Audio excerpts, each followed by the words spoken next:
together from clips of film made under a research program in computer. The images are arranged to illustrate this talk, which will be an attempt to suggest some of the formal problems that hold my interest regarding design in motion. This is the IBM 2250 graphic display console that generates the images in motion which I have been exploring. Dr. Jack Citron of IBM, who developed the computer program for this project, is demonstrating the way we select numerical variables that determine a particular graphic pattern. The program is based upon a single polar coordinate equation having about 20 parameters. Using the light pen, numerical values can be chosen and given to any of the parameters of the program. One soon learns how to control the graphic possibilities of this new medium and realizes that it is a very powerful and versatile figure generator.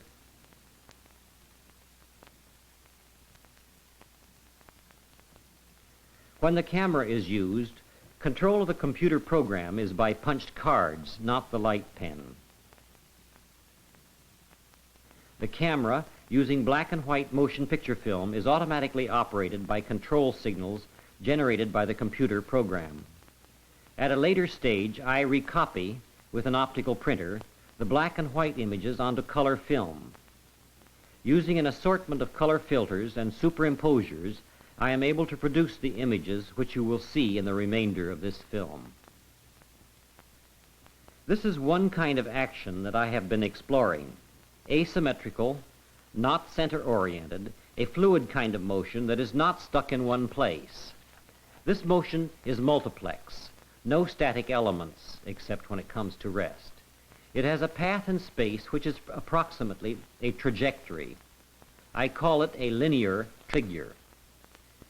The essential problem with this kind of motion must resemble the creative problem of melody writing. It is, perhaps in its purest form, the most highly concentrated case study of the essence of art itself, involving as it does balance, contrast, tension, and resolution, all brought into play with minimum expenditure. Perhaps if these actions were structured with still greater contrasts of motion and scale, and some as yet unknown qualities, they might be developed through variations that we could recognize and respond to directly and emotionally. Of course, even these actions on the screen might work better if there were music of some sort related to them. I think of sound as a partner to this kind of visual experience, but I do not want the graphics to play a role of the lesser subservient partner. Starting with recorded history, I suppose we have had as much experience creating melodies as creating poetry. But who has experienced the satisfaction of composing more than a fragment in this new audiovisual art? What is needed, therefore, is for someone to be able to add a few years' experience to perfect his skill at designing motion for the eye to perceive. You have been seeing a kind of motion which I would have you compare with melodic linear phenomena of music. The comparison might be carried a step farther by showing how we might relate and harmonize two or more actions that run simultaneously. Here is a simple and obvious and quite infallible kind of polygraphic relationship. Parallel action rotated into 4 quadrant positions. Now, from here on, I'm going to present a kind of spoken counterpoint. I'll interrupt myself to explain what is on the screen, but I have more to say in general about formal problems. For example, the op art directions have indicated what values can be found in the effects of color as an experience for its own sake. There are the same potentials here, but with the added factors of time and motion. Let me add a disclaimer to any systematic color aesthetic at this time. I am using color on the elemental level of a simple color code system at present. On the screen now are polygraphic relationships of related pairs derived from structural configurations of the computer program. The relationship is still simple, merely completing the other half of a basically circular figure. These more dynamic relationships begin to illustrate some of the potentials of the computer as a graphic variational instrument. Yet the obstinate part about these actions we are seeing is their subtlety, their ambiguity.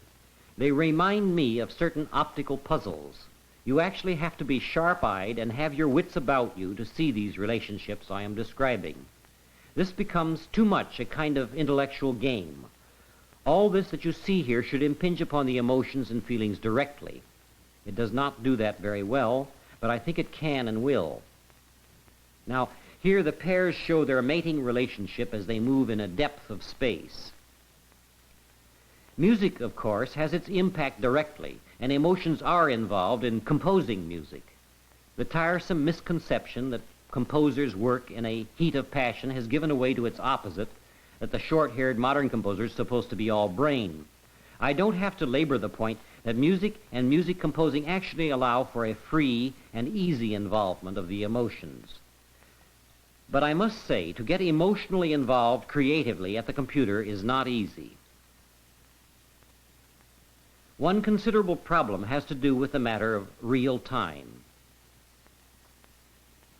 Here, the orange figure moves in space while the yellow remains at a constant distance. These actions on the screen were not produced in real time.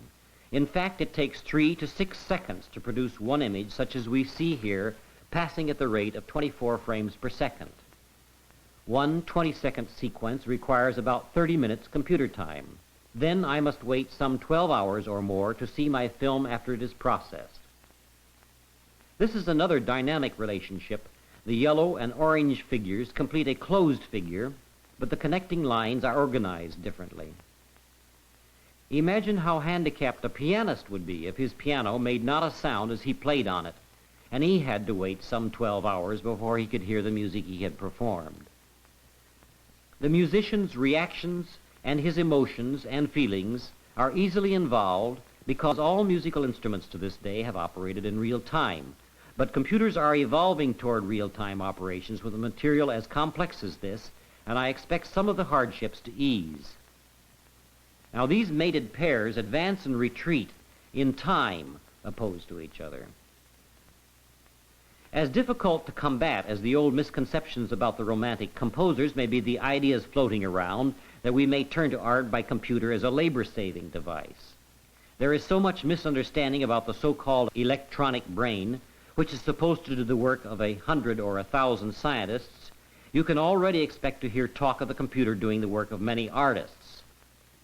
There would be less nonsense in this if it were put the other way around. I would gladly share the task that lies ahead with many others who, I am sure, are abundantly cognizant of the problems. In fact, to me, it seems likely that problems such as I have tried to outline here will one day be collectively studied at many centers devoted to the computer arts.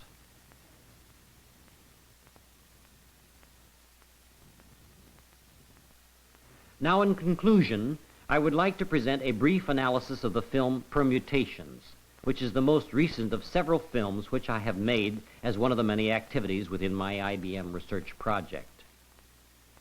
Permutations represents a first step toward developing a compositional language by which an art of graphics in motion might be structured in time. That is to say, with this film I have been able to realize, on a decidedly tentative and experimental level, a hierarchy of components of a structural system. At least I have been able to put the pieces of this system together in different ways to achieve different effects, as with a language. On the screen now, consider the generalized effect of these dots.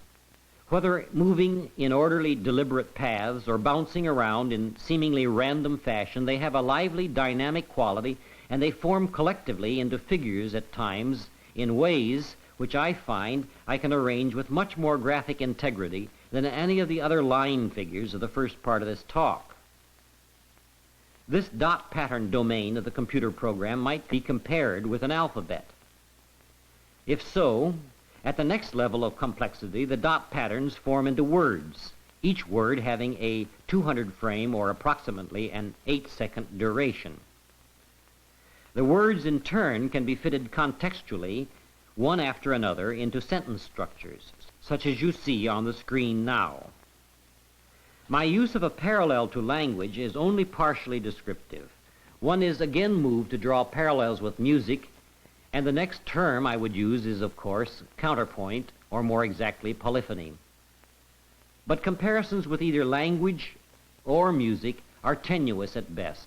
For example, this simple succession of the same graphic figure or word over itself again and again is certainly not producing anything like the effect of musical canon and is without parallel in linguistics.